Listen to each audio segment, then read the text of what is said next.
வணக்கம், welcome to Sam's kitchens. இது உங்கள் சாம்ஸ். இன்னைக்கு நம்ம பார்க்க போற டிஷ் ஓணம் ஸ்பெஷல் குக்கும்பர் பச்சடி. வாங்க ரெசிபிக்குள்ள போகலாம்.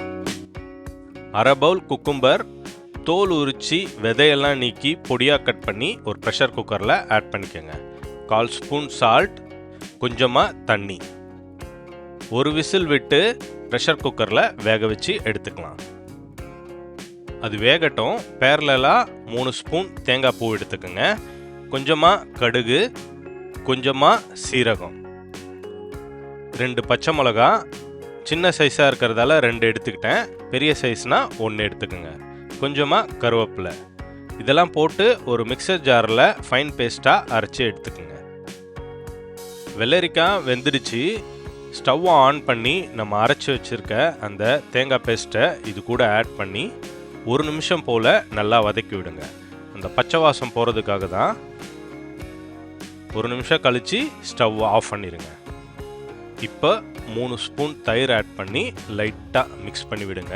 ரொம்ப ஹார்டாக மிக்ஸ் பண்ணக்கூடாது, அப்புறம் ரொம்ப தண்ணி ஆகிடும். இந்த டெக்ஸ்சர் நம்ம அப்படியே மெயின்டைன் பண்ணணும். உங்களுக்கு தயிர் ரொம்ப புளிப்பாக இருந்துச்சுன்னா கொஞ்சமாக சுகர் ஆட் பண்ணிக்கோங்க, பட் அது ஆப்ஷனல் தான்.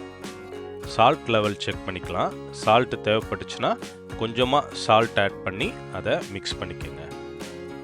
ஒரு பவுலுக்கு இதை ட்ரான்ஸ்ஃபர் பண்ணிடுங்க.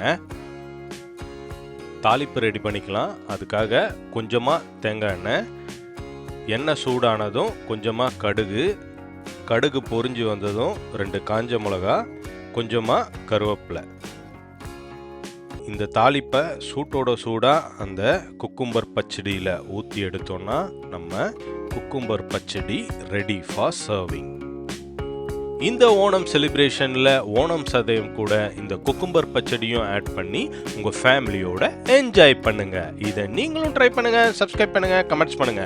See you next delicious dish. நன்றி, வணக்கம்.